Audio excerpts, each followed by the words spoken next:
नमस्कार दर्शकों, आप देख रहे हैं न्यूज़ टुडे, जिसमें हर खबर है ज़रूरी और हर विश्लेषण है खास। बात करते हैं मुख्य सुर्खियों की। सुप्रीम कोर्ट ने कहा है कि किसी अभियुक्त को उसकी गिरफ्तारी का कारण बताना संवैधानिक तौर पर भी अनिवार्य है। गृह मंत्री ने 31 मार्च 2026 तक वामपंथी उग्रवाद LWE को खत्म करने के लक्ष्य की पुष्टि की। सरकार पंजाब के फाजिल्का और श्री मुक्तसर साहिब जिलों में पोटाश खनिज भंडार की खोज करेगी। प्रधानमंत्री ने भारत को वैश्विक मनोरंजन केंद्र के रूप में स्थापित करने के लिए वेव्स सलाहकार बोर्ड की बैठक की अध्यक्षता की।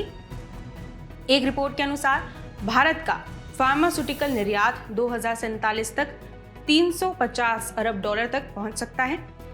खाद्य एवं कृषि संगठन FAO ने कृषि विकास और खाद्य सुरक्षा के लिए अंतरिक्ष प्रौद्योगिकी का उपयोग शीर्षक से रिपोर्ट जारी की। चलिए बढ़ते हैं आज की पहली मुख्य खबर की ओर। सुप्रीम कोर्ट ने कहा कि किसी अभियुक्त को उसकी गिरफ्तारी का कारण बताना संवैधानिक तौर पर भी अनिवार्य है। विहान कुमार बनाम हरियाणा राज्य मामले में सुप्रीम कोर्ट ने फैसला सुनाया कि गिरफ्तारी के दौरान कानूनी आधार बताए बिना किसी अभियुक्त को गिरफ्तार करना पुलिस के लिए गैरकानूनी है। हालांकि फैसले में स्पष्ट किया गया है कि गिरफ्तारी भले ही दोषपूर्ण हो सकती है, लेकिन जांच, आरोप पत्र और मुकदमा वैध रहेंगे। आइए इस निर्णय के मुख्य बिंदुओं पर एक नजर डालते हैं। मूल अधिकारों का उल्लंघन की बात करें तो गिरफ्तारी के कारणों की जानकारी ना देना संविधान के अनुच्छेद 21 और 22 क्लॉज 1 के तहत अभियुक्त के मौलिक अधिकारों का उल्लंघन है। इसमें अनुच्छेद 21 के तहत किसी भी व्यक्ति को विधि द्वारा स्थापित प्रक्रिया के अनुसार ही उसकी प्राण व दैहिक स्वतंत्रता से वंचित किया जा सकता है और अनुच्छेद 22 क्लॉज 1 के अनुसार गिरफ्तार किए गए व्यक्ति को तुरंत इसका कारण बताया जाना चाहिए। साथ ही उसे उसकी पसंद के कानूनी वकील से परामर्श लेने तथा बचाव कराने का अधिकार है।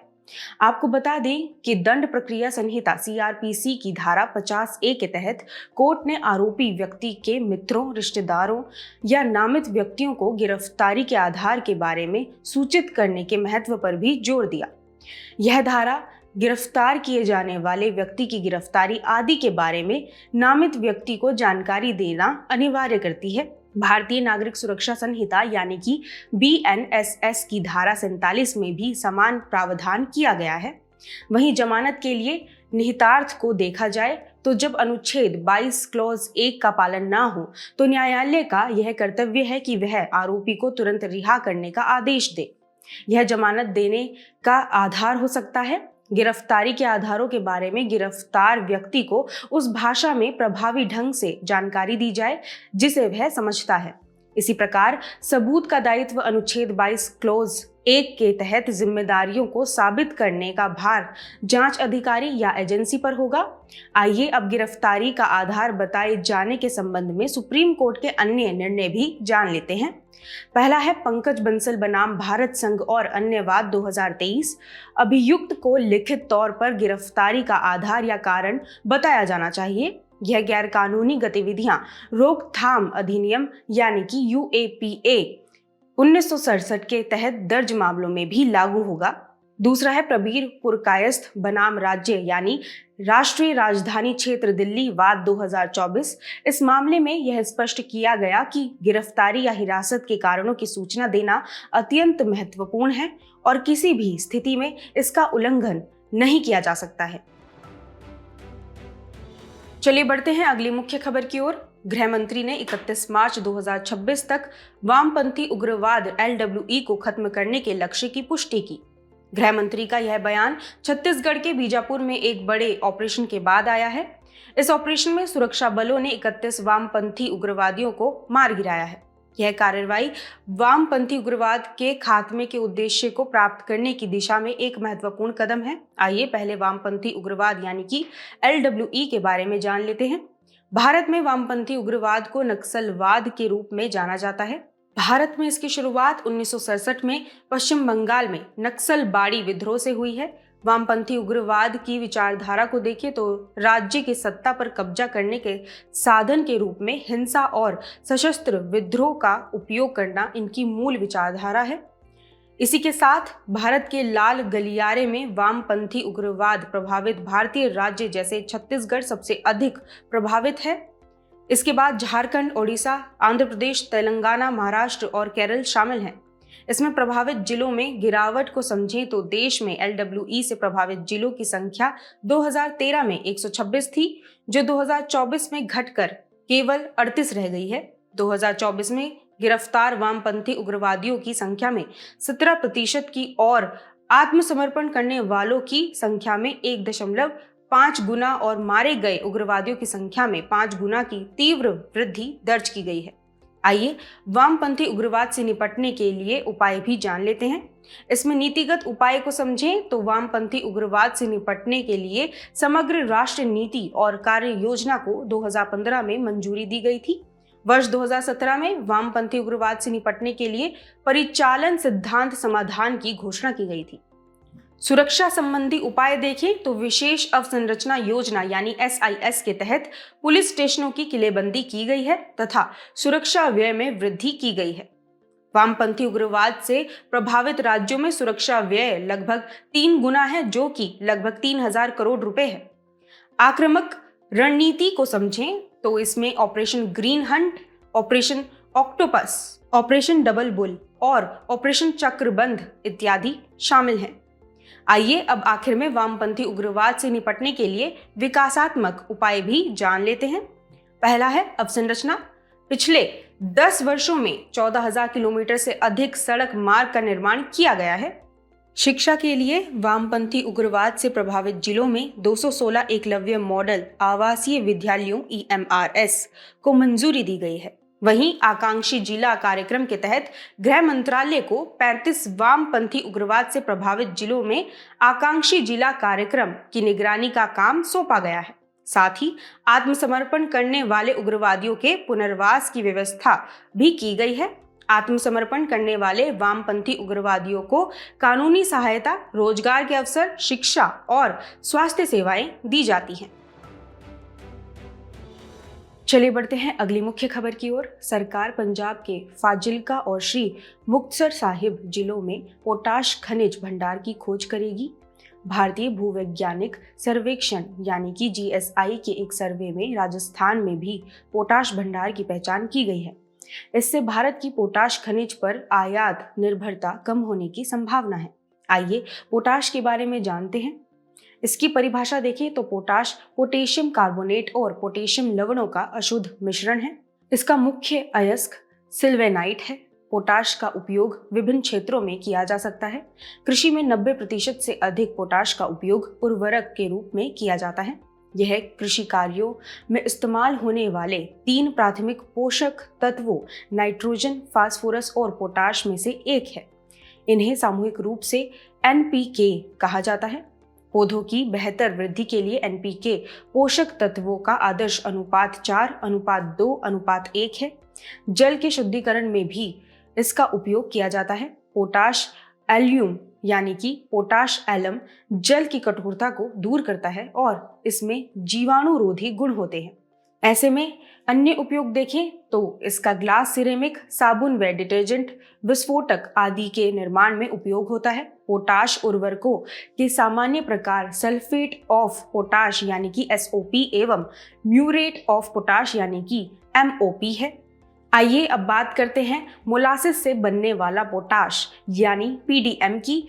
तो यह पोषक तत्व आधारित सब्सिडी यानी NBS योजना के तहत 100% स्वदेशी उर्वरक है। पोषक तत्व आधारित सब्सिडी यानी NBS योजना को देखें तो इसमें किसानों को वास्तविक पोषक तत्व नाइट्रोजन, फास्फोरस व पोटेशियम के आधार पर उर्वरक सब्सिडी प्रदान की जाती है। आपको बता दें कि पोटाश एक महत्वपूर्ण खनिज है। इसे खान और खनिज यानी विकास और विनियमन संशोधन यानी MMDR अधिनियम 2023 के तहत महत्वपूर्ण खनिज के रूप में वर्गीकृत किया गया है। चलिए अब भारत में पोटाश का भंडार और आयात को भी जान लेते हैं। इसका भंडारण राजस्थान में 89%, मध्य प्रदेश में 5% और उत्तर प्रदेश में 4% है। इसके आयात को देखें तो भारतीय मिनरल ईयर बुक 2022 के अनुसार भारत अपनी पोटाश की 100% आवश्यकता को आयात के माध्यम से पूरी करता है।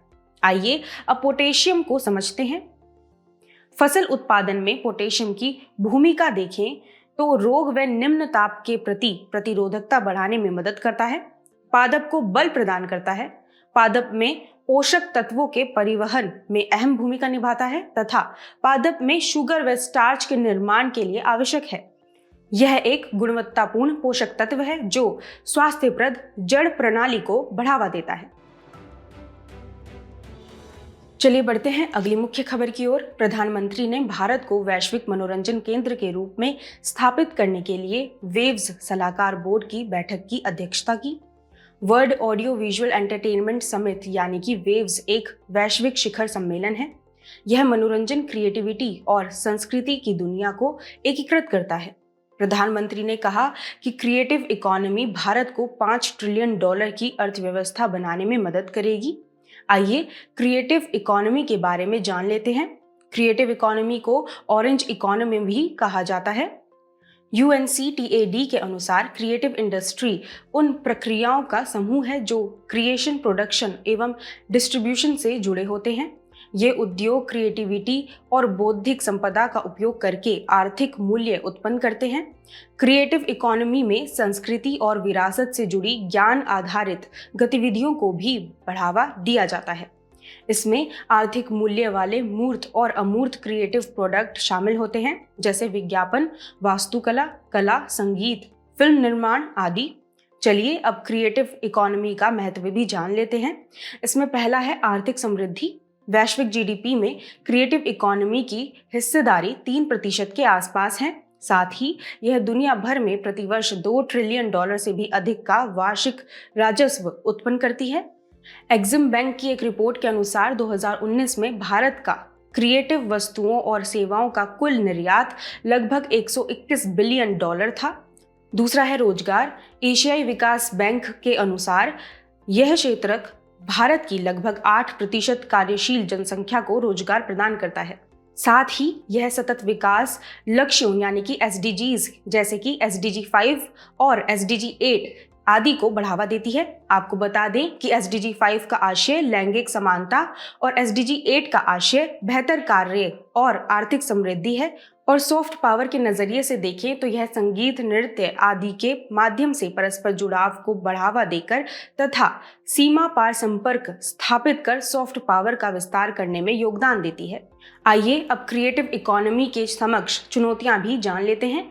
बौद्धिक संपदा अधिकार IPR से संबंधित चुनौतियां डिजिटल रिप्रोडक्शन और नए मॉडल कॉपीराइट प्रवर्तन को जटिल बनाते हैं तथा क्रिएटिव इकोनॉमी की परिभाषा संबंधी मुद्दे भी विद्यमान हैं, जिसमें विविध क्षेत्रों में मान्य एक समान परिभाषा तय करने संबंधी चुनौतियां हैं। इसके अलावा बाजार पहुंच से जुड़ी बाधाओं में लॉजिस्टिक की उच्च लागत और सीमित बाजार उपलब्धता क्रिएटिव कंटेंट तक पहुंच में बाधा डालती है तथा मापन संबंधी कठिनाइयां अमूर्त सांस्कृतिक मूल्यों के आर्थिक प्रभाव को मापने में कठिनाई उत्पन्न होती है। चलिए बढ़ते हैं अगली मुख्य खबर की ओर। एक रिपोर्ट के अनुसार भारत का फार्मास्यूटिकल निर्यात 2047 तक $350 अरब तक पहुंच सकता है। यह रिपोर्ट भारतीय फार्मास्यूटिकल अलायंस IPA के सहयोग से जारी की गई है। भारत की स्थिति को देखें तो वैश्विक स्तर पर फार्मास्यूटिकल उत्पादों की मात्रा के मामले में भारत तीसरे और मूल्य के मामले में 14वें स्थान पर है। भारत जेनरिक दवाओं का शीर्ष उत्पादक देश है। यह जेनरिक दवाओं की वैश्विक मांग का 20% उत्पादित करता है।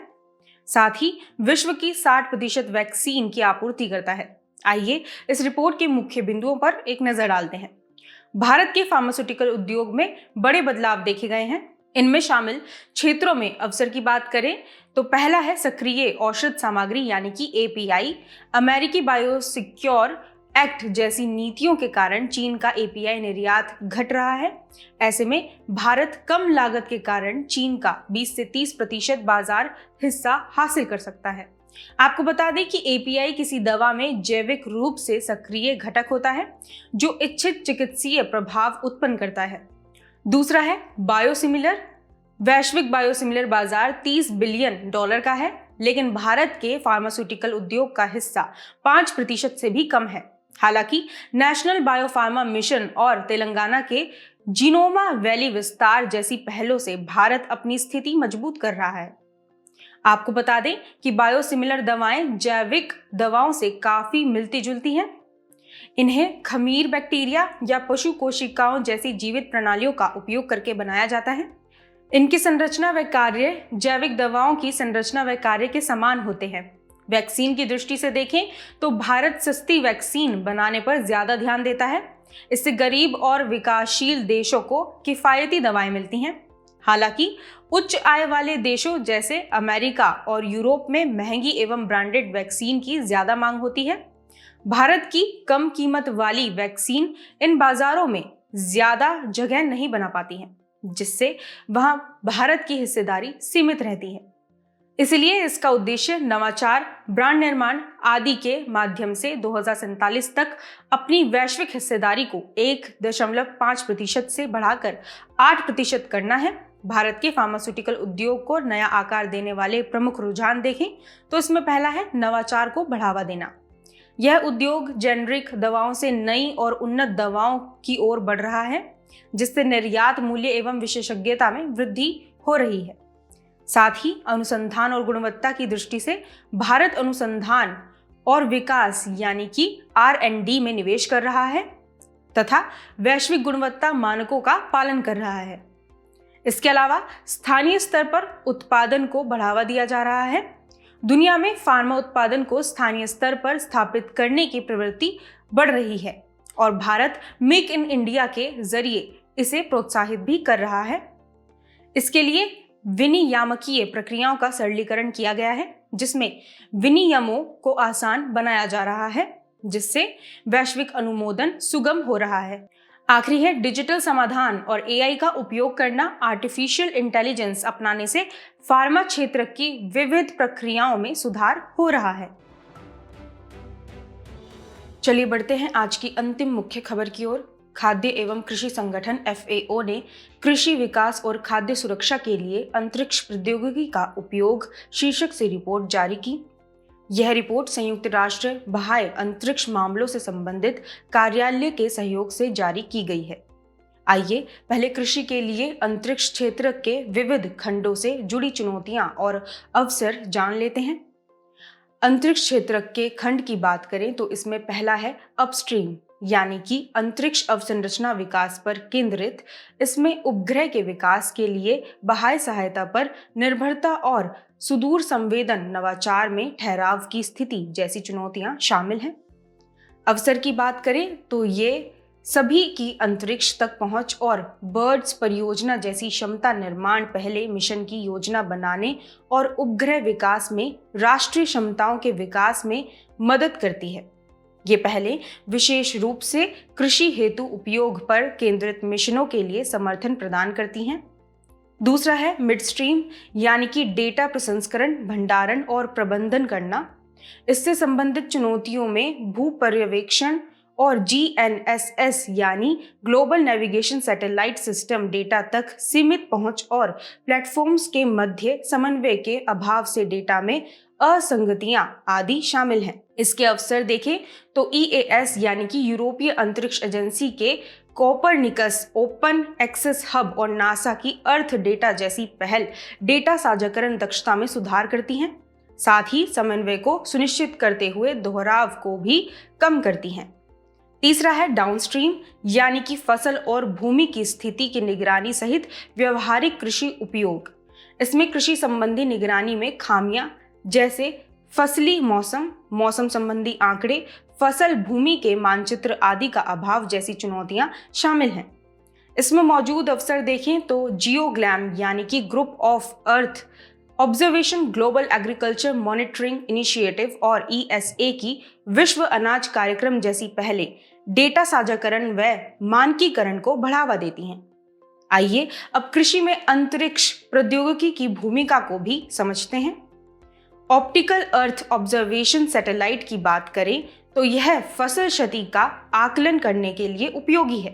सिंथेटिक अपर्चर रडार बादलों की मौजूदगी में भी आपदा से पहले और आपदा के बाद की निगरानी के लिए उपयोगी है तथा LIDAR लिडार तकनीक परिशुद्ध सटीक कृषि और मृदा अपरदन के जोखिम के आकलन में सहायक है। वहीं GNSS प्रणाली को देखें तो यह प्रणाली सटीक अवस्थिति निर्धारण प्रदान करती है। इससे कृषि तकनीकों में सुधार होता है, उपज बढ़ती है और लागत घटती है।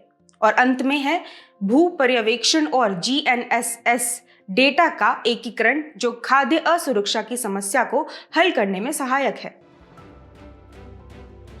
चलिए बढ़ते हैं हमारे खास सेगमेंट सुर्खियों में रहे स्थल की तरफ। आज हम बात करेंगे नामीबिया की, जिसकी राजधानी विंडहोएक है। नामीबिया के प्रथम राष्ट्रपति, नामीबिया राष्ट्र के संस्थापक सैम नुजोमा का 95 वर्ष की आयु में निधन हो गया।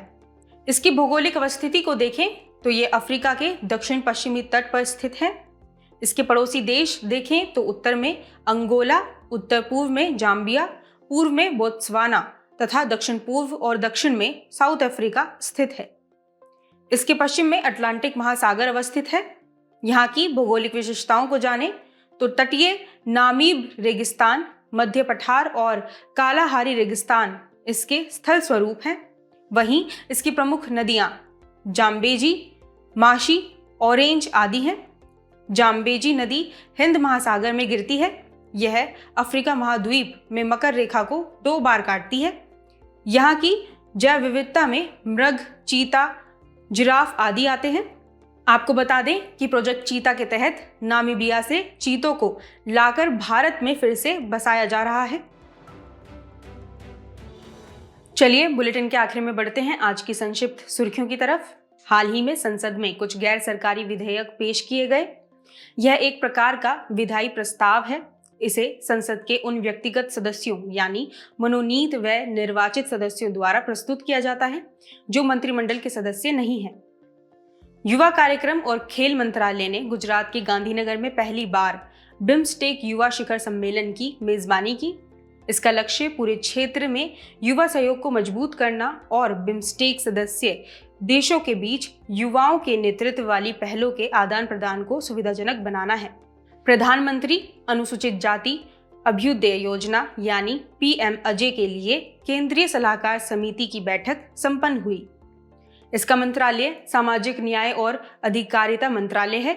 यह एक केंद्र प्रायोजित योजना है। केंद्र सरकार ने मिशन सक्षम आंगनवाड़ी और पोषण 2.0 के तहत उन्नयन के लिए 338 आंगनवाड़ी केंद्रों को मंजूरी दी। इसका मंत्रालय महिला एवं बाल विकास मंत्रालय है। हाल ही में केंद्रीय शिक्षा मंत्री ने PM युवा 2.0 योजना के तहत 41 नई पुस्तकों का विमोचन किया।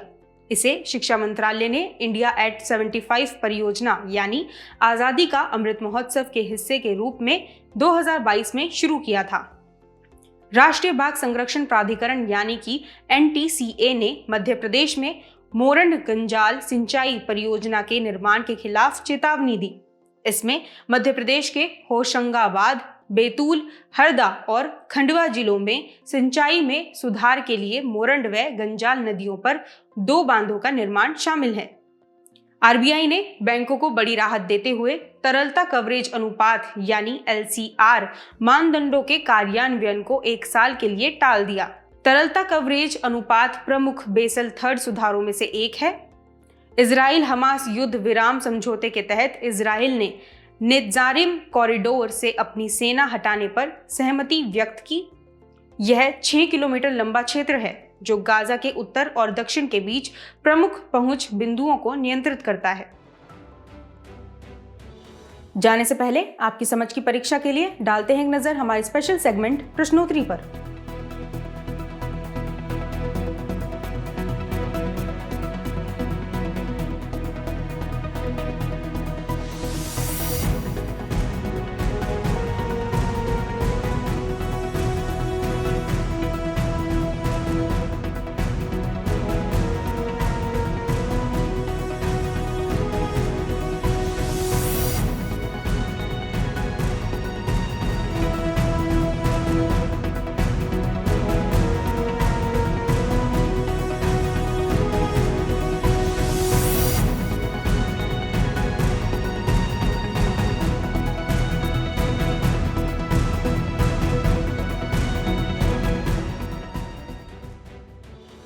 हमसे जुड़ने के लिए आपका धन्यवाद। उम्मीद है न्यूज़ टुडे का यह बुलेटिन आपको पसंद आया होगा। न्यूज़ टुडे की पीडीएफ को डाउनलोड करने के लिए और आज की क्विज के उत्तर के लिए डिस्क्रिप्शन में दिए गए लिंक्स पर क्लिक कीजिए